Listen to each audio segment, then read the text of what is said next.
Are you good at having conversations with people? Do you struggle to keep a conversation going? This is the 21st century after all. Don't answer the phone calls, just answer the text.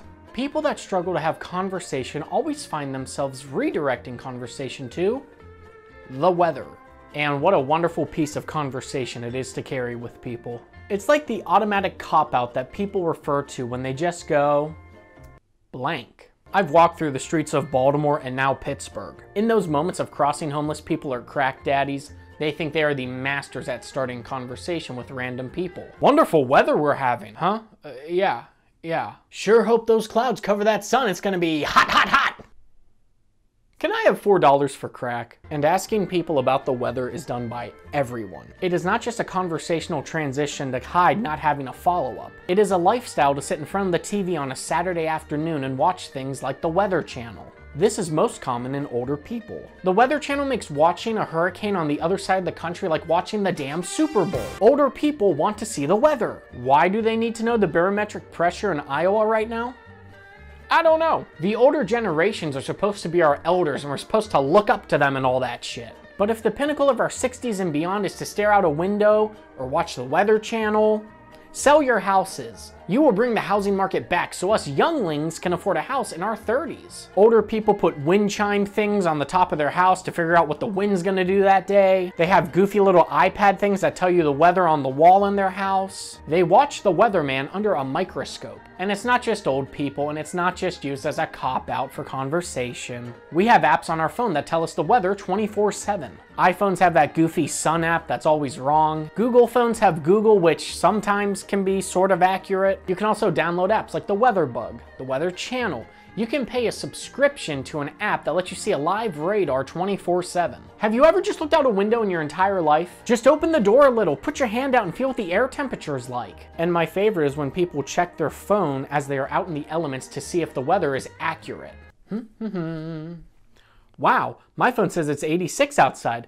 I could have sworn it was 88. Huh? And humidity's gonna be up by 3% in an hour? I look forward to that. Sweetie, why is that man talking to a tree? Probably just a local crack daddy. People think they are hilarious when they say this line. You know, weathermen are the only people that get paid to be wrong all the time.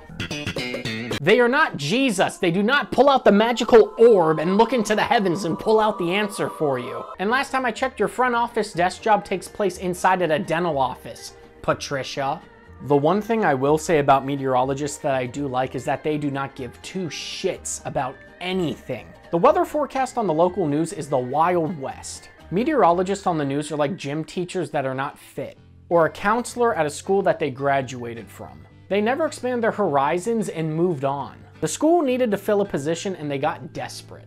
You were the only one that applied, so I guess you're hired. Some jobs do require you to actually keep a close eye on the weather. Usually things that take place outside. But it's the people that don't need to worry about it that worry about it the most. I didn't want to leave the research team out of the video. They found the Weather Channel provides forecast on Sirius XM radio. You know, Spotify Premium for dads. They did a simulcast on XM radio of major hurricanes as they were happening live from 2016 to 2021. Can you just imagine someone sitting in a recording booth trying to describe a hurricane as it's tearing apart the country? Now imagine the people that pay for XM radio. Now imagine those people that pay for XM radio dialing into the live coverage of a hurricane on the other side of the country. All right, looking at the hurricane here. Shh, quiet everyone, the hurricane coverage is starting on my XM radio. I'm so glad you all came for my hurricane party. It's moving in a circular motion over the Gulf of Mexico. Yes, you hear that? Damn Gulf of Mexico. Hey, grab me another LaCroix. Lastly, the weather can be scary. Global warming is an argument that people have had for a very long time. I personally don't know many of those people, but I know they exist.